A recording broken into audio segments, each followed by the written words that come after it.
After fighting my way through an undead cathedral, I was depleted of both health and items. It took me ages to get this far, and when I finally stumbled upon a treasure chest, a sense of accomplishment washed over me. Rushing over, I grabbed the chest's lid and threw it open. It spread arms and legs and devoured me on the spot. This arrogance caused me to lose thousands of souls, but I deserved this. This is Dark Souls 3.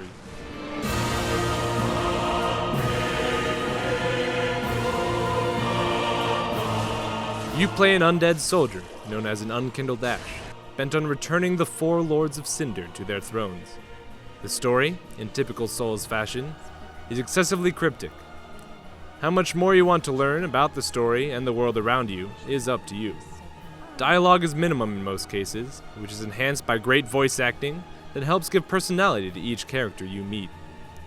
Combat this time around takes inspiration from both Bloodborne's frantic speed and Dark Souls' focus on exploiting a target's weakness. Given the latter is typically a very slow-paced endeavor, this punch of raw energy fused into the battles breathes new life into them. Enemies are far more aggressive this time around, swarming you in packs while using viciously fast blows.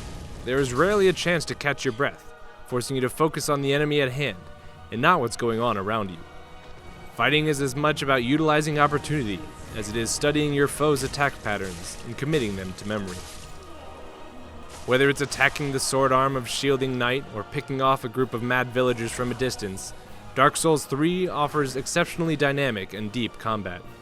This is only boosted by the staggering amount of weapons and magic your unkindled can utilize. One of the biggest issues with the series is that using magic was a fairly exploitative way to kill enemies. This was mainly because a lot of enemies were fairly slow, and certain spells had incredible range. With a shift to faster, more aggressive AI, magic now requires much more forethought. All the various classes you can delve into feel balanced, and are viable options for completing playthroughs. Dark Souls 3 also allows a character to reassign their skill points later on in the game, so you never have to fully commit to one style if you find yourself disliking it. Despite this being one of the hardest games in the Souls series, it is arguably one of the more user-friendly.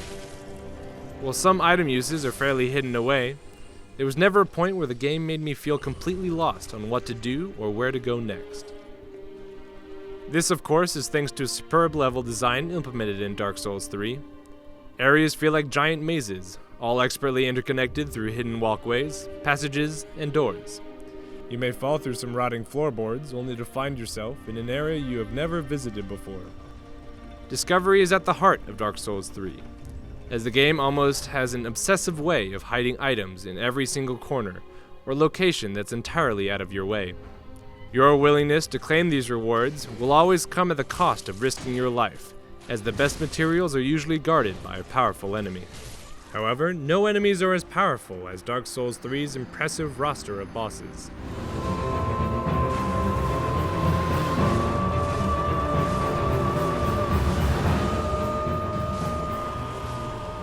These giant lumbering beasts now have 2 stages, each that can both subtly or drastically change the way you go about fighting them.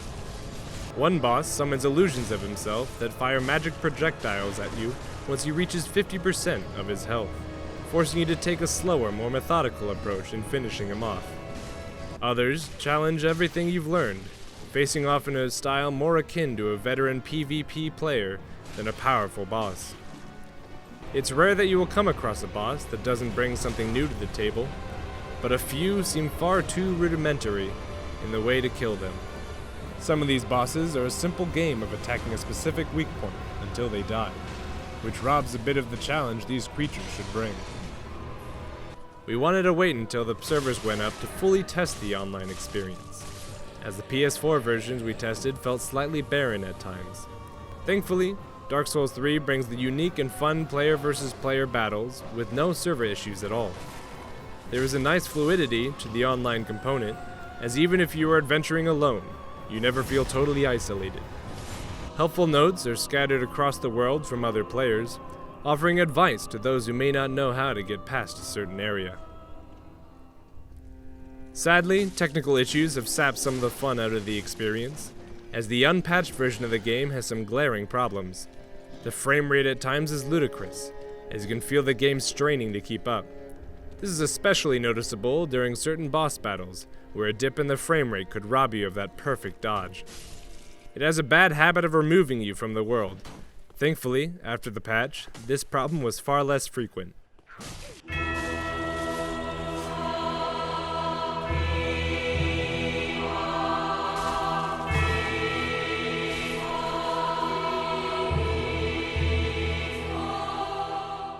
Dark Souls 3 is the culmination of the best parts from every iteration in the series. While plagued with some technical problems and a few underwhelming bosses, the excellent combat and amazing world kept me invested until the end. If this really is the last of the Souls series, this was more than a fitting send-off. This is a masterfully crafted game with both beautiful and haunting locations to discover, plunder, and die in. Praise the sun.